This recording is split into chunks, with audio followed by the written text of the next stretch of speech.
BBC Sounds. Music, radio, podcasts. Hello and welcome to this Best of Today podcast. I'm Martha Kearney. Sometimes in this job you get to interview one of your heroes, and this has just happened to me.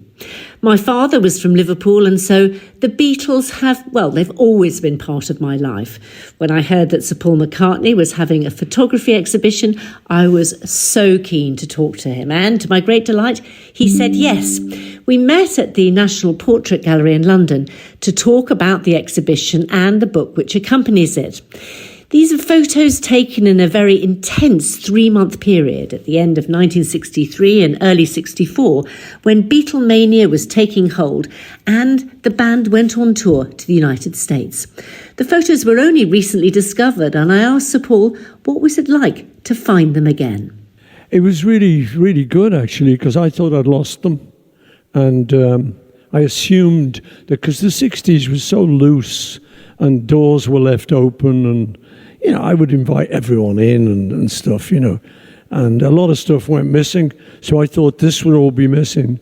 But my photo archivist, who mainly deals with Linda's work, she said, no, we've got them all. And so I said, wow, let's get them out, let's have a look at them. So I was very pleasantly surprised. Well, let's have a look at some of them now. And these are pictures, I think, that really only you could have taken because they're so intimate. I mean, there's George Harrison fast asleep. Yeah, that's right. Yeah, that's true. You know, the thing is, we had photographers around with us, but they couldn't get this kind of access. So, and also, you know, like George would go asleep because it was just me. Whereas if it was a photographer, he might try and stay awake. He could really relax. And John Lennon there wearing glasses, which we'd never have seen that in public at the time. No, he was... up until the advent of Buddy Holly, he would never be seen out with glasses. But Buddy Holly, who was a big favourite of ours, wore glasses. So John felt a bit better about wearing the glasses then. But normally it was like, whoop, there's girls around, glasses came off. Get them off. Yeah. And is he slightly nervous there? I don't know. No, it's just one of his habits, you know. He's doing it there too. Oh, yes, chewing his knuckles. It's just one of his little things. And I was very pleased to see that because I'd forgotten that. It's not the kind of thing you remember about people that they just got a little... Their mannerisms. Mannerism, yeah. But that was... I don't think he was nervous. He's just thinking. Yeah, and here he is again doing the same thing. And over here, there's a kind of playfulness which is very typical of the time. So this is George. Yeah, with 2 hats. It will have just been in some costume fitting and stuff. And he spotted these 2 silver top hats. So he's decided to put them both on.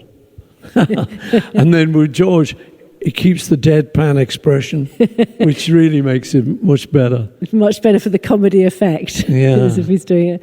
And then this is an unusual one for this exhibition. It's all 4 of you together. It looks like all on top of each other. Yeah.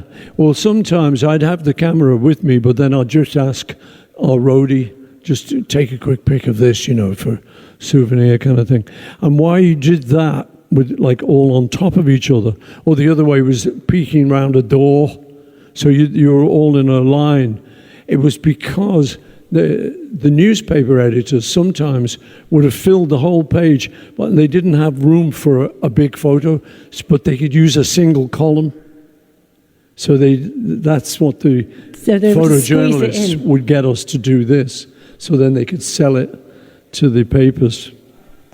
And these are all from the very early days. And I think you've got George's parents just next to him. Yeah, it's Harry, his mum, and Louise, his dad, who were great people. Harry was a bus driver.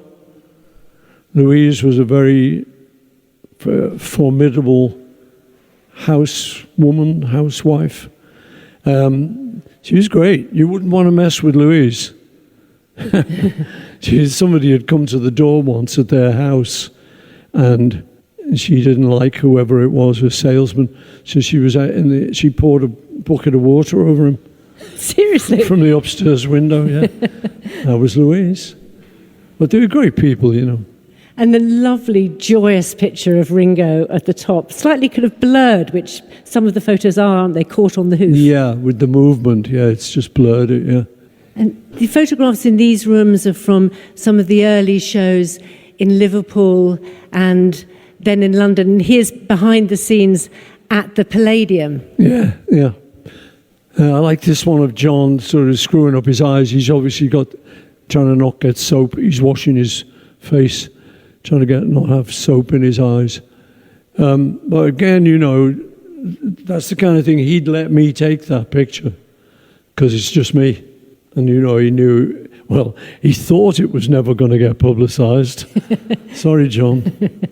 But, no, you had that access and that intimacy just because you lived on top of each other, So it was really nice looking back at the photos and reminding me of those days. And there's one of you here engrossed in a newspaper. Yeah. It's,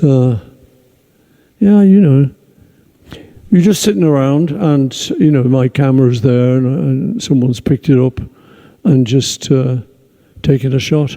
So you never quite know who took these. It will have been someone like Mal or Rhodey or Neil or another road manager. Or maybe one of the guys, one of the other Beatles. We were all very keen on photography, actually, because the new modern cameras then had come out with the reflex cameras like Pentax and stuff. And we all had one, so we all liked to take pictures. Ringo's had a book recently of his pictures. So, it's pictures of an era. So when you're taking them, you don't ever think, obviously, that it's going to be historical because you're just taking a snapshot. But then this long after, you look back and say, wow, that's really captured the look, how we dressed, how we looked, the hotel rooms, the style of the hotels. And so it brings the whole period back. And when you look at this picture of the young Paul McCartney, what do you think? Good-looking boy.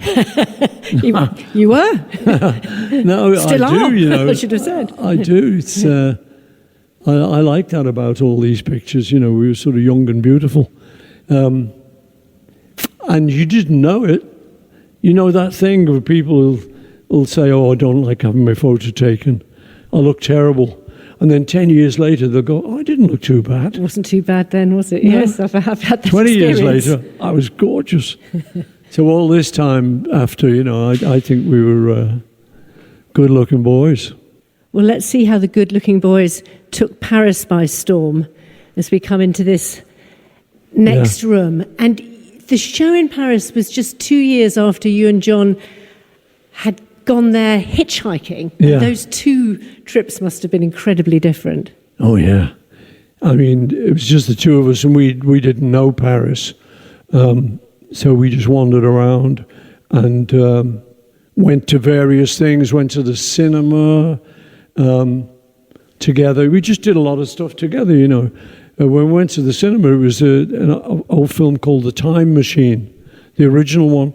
And what was amazing for us, the kind of thing that builds a friendship, we were up in the balcony upstairs, and two French guys came in and sat right in front of us, and we thought they were got out some gum to share, but it was a piece of garlic. And I was like, what? I mean, oh God, the smell. I mean, for Liverpool people, it's like, no, that's not good. And they're just sharing a little clove of garlic each, That's so strange. All those kind of memories come back when I see these pictures. I think it was also in Paris where you had the famous haircuts, first of all, wasn't it? Yeah. We knew a friend from Hamburg who we met up with later in Paris called Jürgen Vollmer. And we knew he was a photographer and an artist. And it was a group we'd fallen in with, mainly Astrid, Jürgen, and Klaus, who were three students who lived in Hamburg. And we really got very friendly with them. We were very impressed with their style. It was kind of a very cool, modern style. So when John and I met him, Jürgen, in Paris, we said, "Oh, come on, will you cut our hair like yours?" And he said, "No. He said, "You are rockers. I like it." He liked the sort of quiff and all that. We said, "No, we had enough of that." So, "Will you do it?" So after much, complaining, he did it. And we went back to Liverpool with this Beatle cut. Everyone go, "What are you doing? What's up? What's wrong? Your hair's funny." I said, "Yeah, it's the latest thing." Fab gear. Fab gear, man. Oh. And just looking round at all the photographs in this room, the black and white photographs, do you think the style has changed? Do you become more influenced in or interested in French cinema, the new wave? My style, when we get there, well, I think so. I think there is that. But I think more importantly, you're in Paris. So the style changes just because it's Paris as opposed to London. So the buildings are different and the people are different, I will often joke when I go to Paris. I'll say to my wife, I say, "Look at all those people. They're all thinking in French." It's like, yeah, even that dog is thinking in French. It's like, how did they do it? No, but anyway, just the change, it's kind of exotic. And the English people go into Paris. And the French crowds the fans are a bit more cool, were they? There wasn't quite the same level of hysteria. It was a bit that. At some of these pictures. Yeah, no, it was. It wasn't. There weren't many girls in the audience. And we say, why? So apparently their mums or whoever would say, you have to be chaperoned if you're going to something like that. So there weren't that many. It was mainly guys. And gradually, we were there for a little while, so we gradually won them over. So much so that they got a bit crazy, and they're all jumping up and down. And the police, the gendarmes, are coming round with sticks and hitting them. And we're announcing, no, it's okay. It's just exuberance. Just a bit of natural excitement. No, sit down. Yeah. I'm going to move you into this next room now, which I thought was really interesting. It's called Behind the Camera, and it's about photography. But it tells us a lot about your family and your family's interests. So this first photograph here, this is your dad, isn't it? That's my dad, yeah. Jimmy Mack. In front of a house that your early success had bought him, wasn't it? Bought for him, yeah. It was... it was a nice thing to be able to do, because he'd lived over in Liverpool, and this was now the posh bit. They call it over the water. In the Wirral? In the Wirral, yeah. So, so I got him this house, and he lived there with my brother, Mike. And there's a picture of Mike just next along. And your family had a box camera, as so many families did, Kodak Brownie. Yeah. We had one. Yeah. And you learn to use that and, try to make some interesting pictures. But it was normally just when you were on holiday. That's the only real time you'd get them out. We went to Butlins, and I'm thinking now, like, we didn't have sort of a groovy change of clothes. I think it was just the money. Wasn't there, we weren't a well-off family. Well, it was expensive enough going on holiday anyway, to Butlins at that time. Yeah. So, we and my brother, we went in our school uniforms. I've got my school hat on, the blazer. That was like my coolest outfit. Whereas now, kids will have like the groovy thing and the jeans and everything, But anyway, to get a good picture, even on the Brownie, I hung off the diving board, and sort of my brother took a picture of me there. So very arty. We were thinking of, trying to do something a little bit different here. Your brother, in a book that he's written, talks about that interesting kind of photography. He says that he describes a family photo taken by you with the box camera and a piece of cotton that you pulled in order to take the picture, and then he says nearly every time you pulled it, the camera fell over. Yeah. You had to weight it down with a brick or something. Yeah. It's a great picture No, of that's you. right. Of your, Yeah. I'd forgotten that till now, actually, yeah. I wonder if I might just have that photo here, actually, somewhere. Yeah, there it is. I don't know if you can see it. It's not that brilliant a print. Oh, that's that. it. Yeah, look at that. Cousin Jean, Ted Merry, me and Mike, and my dad. Yeah, I think it's so hilarious because finally we've got a shot. The camera didn't fall over. Finally worked. And you all, I mean, it couldn't have been that long after your mum died, but you look like a happy and a warm family there. Well, yeah, I mean, that was half the story. It wasn't all that because, it was a huge blow to us losing our mother, me and Mike losing our mum when we were like 14. He'd be 13. So there was all of that, and all the terrible bits of that kind of grief that you got to get through. I mean, I say it was the first time I'd ever heard my dad cry. And we heard him, he was in the next room, but he's sobbing. And our whole lives, you'd never heard that. I don't really think I ever heard it again. But it wasn't all laughs. There was the tragedy that had befallen us. And she died of cancer. So, but you had to get through it, and you did. And being from Liverpool, it's a very sort of, get up and go attitude. And also, my mum and dad, had to now get over the war. Because this was just post-war, all this stuff. And Liverpool had been very badly bombed and affected. Yeah. So, when people are moaning these days, I'd say, imagine this, only there's bombs falling. Now you get an idea of what they went through. Yeah, no, but they had to be strong and they had to be resilient. So, they'd use music and jokes and, that's how you got through it. So it was good. It was great to see that. It was a great lesson in life to see how to deal with bad times. And your dad encouraged you with the music and the photography in the house. Yeah. Well, he'd been an amateur musician himself, so he didn't mind us coming around to our house and rehearsing, and me and John coming round and writing there. He was very supportive, so that was very helpful.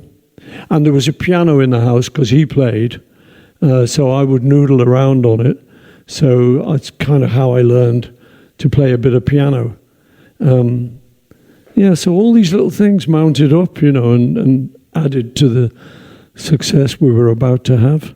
Well, let's see where all that noodling around ended up, because we're going to hear a bit more about that very intense 3 months when all these photographs were taken. Yeah. And let's go through. There's a really spectacular photo we're about to see, which has been blown up, and it covers one whole wall of the exhibition. Yeah. And it covers one whole wall of the exhibition. Yeah, that's really nice that you can blow, because these pictures were taken on film, you can blow them up really big and they don't pixelate. So we should say this is your American tour with incredible Beatlemania, and this entire wall is filled with a picture of you arriving at Miami Airport. Yeah, and this is what greeted us. So, it's great. I'm so glad I took a picture of it because I wouldn't remember half of this. I mean, we've got the two bathing beauty queens. In their swimsuits with sashes. In the swimsuits, looking good. And then just to the right, there's someone who's got a chimpanzee. And he looks like a guy, I think. He's got a rather jaunty little white hat on and then a kind of leopard skin dress, mini dress, or blouse or something with these shiny, sparkly. Is that trousers? I think or they are long trousers, boots? with sparkly boots as well. But that's so bizarre, as you say, with the chimpanzee on the side. He's got a chimpanzee. It's literally a circus. Yeah. What's going on? And then you look up, and right up at the top row, there's all people on the top deck of the airport. And then I love this, even in these windows. Yeah, so it was like, wow. And I was interested to know, you were in the midst of all of this, but you were taking photographs of it. You wanted to chronicle it in some way, or was it a way of distancing yourself from all the fame? What was going on in your head at the time? Well, I think one of the things about, traveling somewhere, we're like young 20-year-olds, was a lot of it you thought, oh, wait till I tell the people back home about this. Wait till I tell. There was all these people, and they were all that, And so you took a picture, and, later you'd show all these, this is what we did, this is what... Yes, and then you wouldn't look at them ever again for like 60 years. Until they reappear. Until suddenly, yeah. It's lovely having these memories. Well, let's go through and hear more about all that time in America. Okay. So let's go through. I'm going to move you through here. We've got a picture of the crowds running down the street in New York. In New York, yeah. Around the time of the Ed Sullivan Show. Yeah. 58th Street and Avenue of the Americas. And there's a picture Apparently. over here that I think... Well, let's begin with this one up here, which is you're in the middle of a press scrum. Yeah. And you said it's a rare picture of seeing you. And do you remember what was going on there? No. I mean, that would appear to be journalists talking to us. They didn't know your individual names, did they? Well, most of them didn't. No. It'd be like, hey, Beatle. Hey, Beatle. One more for the West Coast. This is a very striking photograph over here. Again, black and white, railway worker in front of a railway car. Why did you take him? Well, I'm interested in photography, and anyone interested in photography tends to be interested in characters. Also, being from the working class, I'm being very proud of it. I like these kind of people. So if I spot this guy who's got a big shovel on a Pennsylvania railway station, I see he's amused at what he's seeing. He's seeing these crazy Beatle people going past on the train. And I'm amused. I'm looking at him and sort of wondering what his life's like. What is it? What's he using that shovel for? Clearing the snow? There was a lot of snow around. But, and I can relate to those kind of people. And I think it's hard looking back to that time that America was so different, so glamorous, so exotic, and particularly for the world of music. Yeah. Well, it was where all the music that we loved had come from. The blues had come from America. Rock and roll came out of that, and we heard it. And it changed things completely, because the music scene that we'd grown up listening to was old-fashioned. It was standards, and there was a lot of comedy records, a lot of sort of gimmicky, Gilly Gilly Otzenpfeffer, Katzenellenbogen by the Sea was one of the songs. Right. Glad we moved on from those. Yeah. So, then suddenly rock and roll came in, and it was like, wow, it was a bolt out of the blue. And, so we were so excited. So here we were in America, the land of all this music, and we were very excited that they liked us, because we were kind of selling it back to them. And a lot of them didn't know what we knew, because we were big fans of the music. So a lot of people wouldn't know who wrote Twist and Shout. They just assumed we did it. But we go, no, it's these people called the Isley Brothers. They're great. You should listen to them. So it was really nice just being able to educate a lot of the white people mainly. And you wouldn't, at a time of where there were still some theatres playing to segregated audiences who would only play to white houses or black, but you refused to play in segregated places. Yeah, we did. I'm very proud of that. I'm very happy that we were sensible enough to say no. We were down, I think it was Jacksonville, in southern states of America, and they said, yeah, it's a segregated audience, but don't worry about it. We said, what do you mean? Like black people all there and the white people all there? We said, well, no, we're not doing that. Because, we had loads of mates in Liverpool who were black, and so it never meant anything to us when you didn't get segregation where we were from.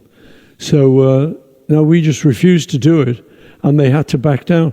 So there were quite a few people there. One girl who I remember hearing the story who said she'd never sat with white people before.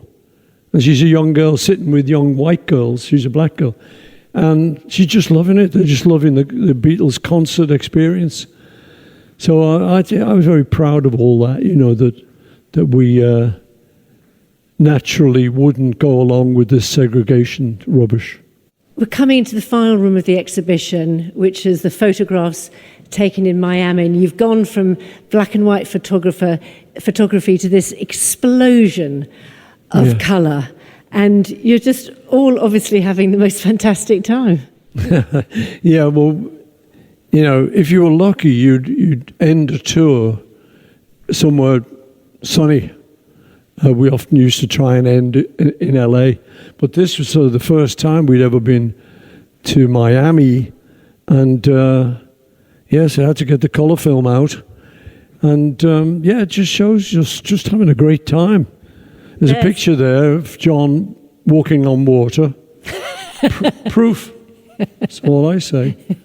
Well, he's just jumping into the pool, isn't he? But you've caught him at the moment where he looks like walking on water. That's brilliant. No, but you can see we're all having a great time, just having this much time off.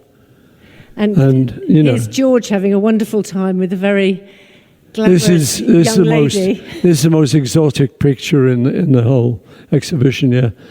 This is George, looking very handsome. He's got his shades on. He's just being given a drink by this good-looking girl, I think. You can't see her face, but... you have rather focused on the bikini, I have to say. I have, yeah. Well, I'm photographing George. Don't give me that.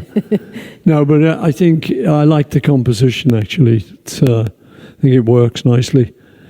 But, he's living the life. This was it. We were suddenly more time off than we'd ever had in this place where we were working. We weren't actually on holiday, but it felt like we were. Well, it's great. And is there ever a poignancy for you looking at these photographs of these young men, some of whom aren't here anymore? I mean, George Harrison, Brian Epstein, John Lennon. Yeah, it is very poignant, yeah. It's great because, whenever you lose someone, I think your natural thing is, well, we've got beautiful memories. And you hold fast to those memories of the good times. I don't tend to dwell on the fact that you've lost someone. After a while, it maybe take a year or two, but then you can look back. And I'm looking at George there, and it makes me think, God, I met him on the school bus, and he's just my little mate, my little brother, Similarly with John, you just remember where you met them, things you did. We went hitchhiking together. Me and George went down to Wales once, and then another time we went down to Exmouth, and we just hitchhiked. So we were really close, And then when it came to the Beatles, and you'd have this sort of overwhelming stuff happening to you, you knew each other so well that you could lean on each other. So yeah, that's what I see in these pictures. But yeah, it is sad because I prefer him to be here. And what do you think about efforts that are being made through technology, through artificial intelligence, to recreate the early Beatles, making your voice sound younger, bringing those voices back, well, from the grave, really? Mm-hmm. Well, it's a very interesting thing, It's something we're all sort of tackling at the moment, and trying to deal with what's it mean, people will. I don't hear that much because I'm not on the internet that much. But people will say to me, "Oh yeah, there's a track where John's singing one of my songs," and it isn't. It's just AI, So all of that is kind of scary, but exciting because it's the future. And we were able to use that kind of thing when Peter Jackson did the film Get Back, where it was us making the Let It Be album.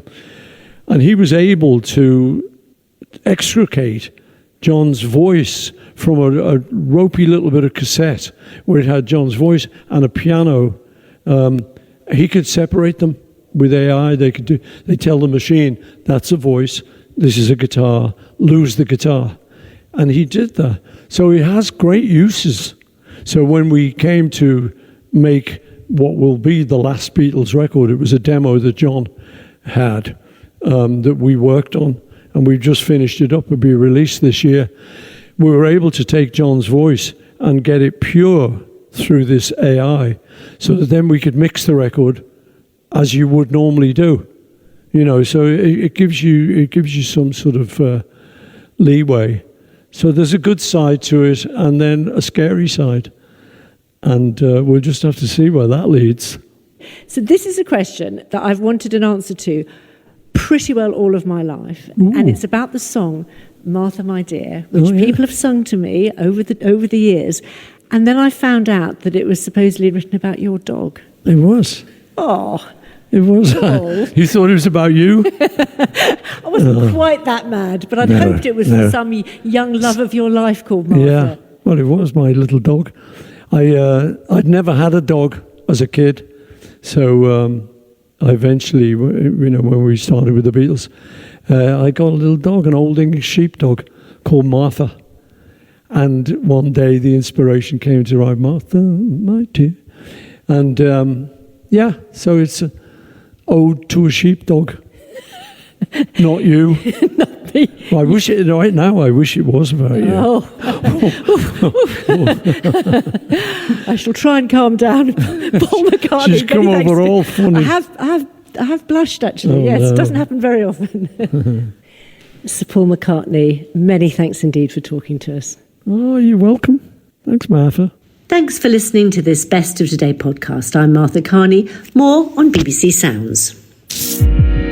BBC Sounds. Music, radio, podcasts.